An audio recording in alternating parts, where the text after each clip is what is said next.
Hi guys, welcome to today's product focus. What we're going to be focusing on today is the air comfort.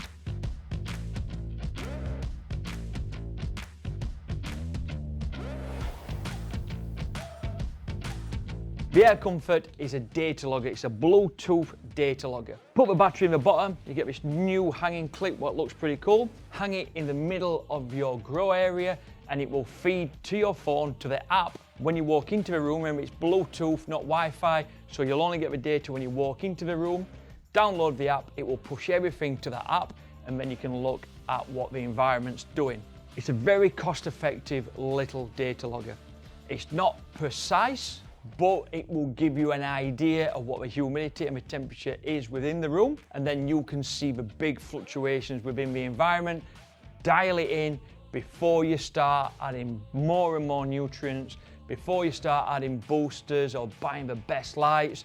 Get the environment right first and you will get a great crop. Then start to add all the little extras and that will enhance the crop. It's 90% environment, 10% everything else. If you haven't got a good environment, you're not going to get a good grow. It's simple as, if you come to me and say, I bought all these boosters, I've got the best lights in the world, I've got the best system, and I check your environment and you've got massive spikes between your maximum temperature and your minimum temperature, your humidity's all over the place, so you've got a massive spike in humidity at night, or you've basically got no humidity in the day. I used to run a shop, so what I used to do when people walked into the shop, I would say, ask them all the normal questions and they'd still be having problems. So it's right.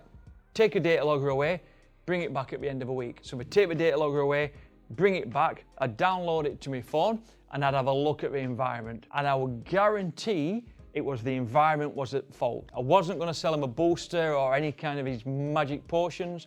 I wanted to get the environment right first. You'd see them running at 32, 34 degrees, and then you'd see the lights turn off on the data logger, you'd see the temperature drop, and you'd be dropping down to 16 and 18 degrees. It's too cold. Or you'd see the lights turn on when you're running HPS. That would take all the humidity out of the room. If we're running at 40% humidity with lights on, that's just going to cut the plants down. We're going to stop working because the humidity is not where it needs to be. Then you see a massive spike of humidity when the lights turn off because they're still pulling cold air into the room. So get the environment right first by using a data logger, then start adding all the extras. If you want any more information on the air comfort, they've got their own website. Jump on our website or talk to one of the reps. That's it. Cheers, guys.